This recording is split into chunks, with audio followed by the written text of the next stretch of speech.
स्वागत है आपका।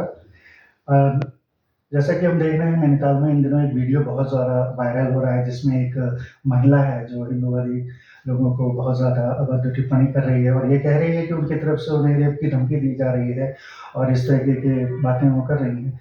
आपका क्या कहना है इस चीज़ पे? देखिए नैनीताल में गत दिनों एक बहुत बड़ी घटना हुई थी, जिसमें एक छोटी बालिका के साथ यौन शोषण का मामला सामने आया था। उसके बाद लोग सड़कों पे उतरे थे और दुकानें बंद।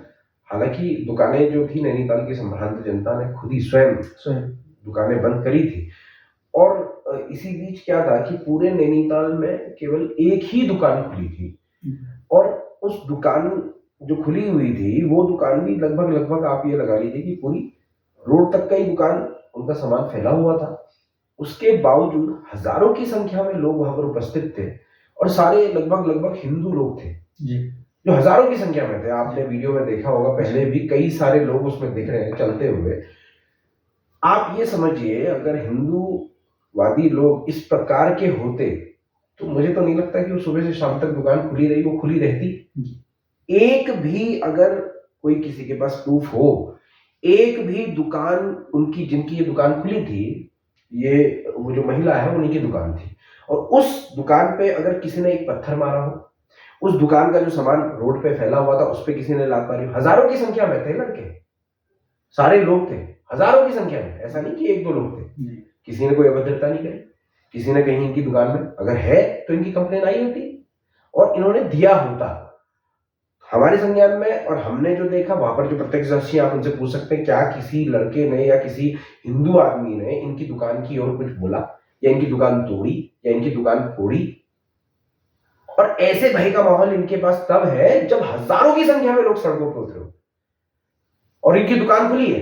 तो आप विश्वास करिए इस पूरे नैनीताल शहर में हजारों की संख्या में लोग सड़क पर उतरते हैं और एक आदमी भयभीत होकर अपनी दुकान खोलता है, भयभीत होकर वो अपनी दुकान खोलता है और उस दुकान की मालकिन उस हजारों की भीड़ से लड़ रही है अकेले और उसके बाद वो भयभीत हो रही है। तो मुझे बहुत ज्यादा चीजें समझ में नहीं आती हैं, इससे ज्यादा मैं इस पे कुछ टिप्पणी कर नहीं पाऊंगा। नहीं, ठीक है। अच्छा, एक प्रश्न और आ रहा है जो काफ़ी जगह मैंने देखा चर्चा में था कि हिंदूवादी संगठनों का बहुत खौफ है।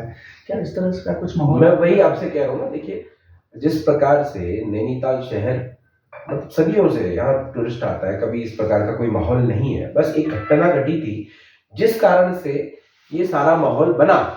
अब क्योंकि ये घटना जो हुई है बहुत अप्रिय घटना थी, लोगों के मन में रोष था, इसलिए लोग बाहर आए और आज आप देखिए 2-3 दिन से बिल्कुल सामान्य स्थिति है, कोई ऐसा खौफ का मंजर है ही नहीं। लोग आ रहे हैं, टूरिस्ट आ रहे हैं, आप देखिए सारे टूरिस्ट चल रहे हैं। हम तो कह रहे हैं कि आइए सुरक्षित है नैनीताल, पर जबरदस्ती एक हिंदू लोगों का, आपसे मैं वही बात फिर दोबारा दोहराऊंगा कि पूरे नैनीताल में हजारों की तादाद में हिंदू सड़कों पे था और एक व्यक्ति हिंदुओं की डर से दुकान खोले हुए था और उसी महिला ने ये आरोप लगाया कि भाई हिंदू हमको रेप कर देंगे, ये कर देंगे। और हाँ, अगर किया है तो उनके खिलाफ मुकदमा होना चाहिए, एफआईआर होनी चाहिए। वो जितने भी हिंदू ऐसे हैं जो उनको धमकी दे रहे हैं उनके खिलाफ मुकदमा लिखाएं, हम साथ खड़े रहेंगे। ये हमारा आपसे वादा है। जितने भी लोग ऐसा कह रहे हैं कि हम रेप करेंगे इस प्रकार की घटना, ये बिल्कुल अनैतिक है और अगर ऐसा किसी ने कहा है तो हम भी साथ खड़े रहेंगे और हम भी उनके खिलाफ मुकदमा लिखवाएंगे। लेकिन नैनीताल में खौफ का मंजर यही है कि हजारों लोग सड़कों में होते हैं और एक दुकान खुली रहती है खौफ से, बस। ठीक है, चलिए बहुत बहुत धन्यवाद। कुछ अंत में आप कहना चाहेंगे? बस कुछ नहीं। ठीक है, धन्यवाद।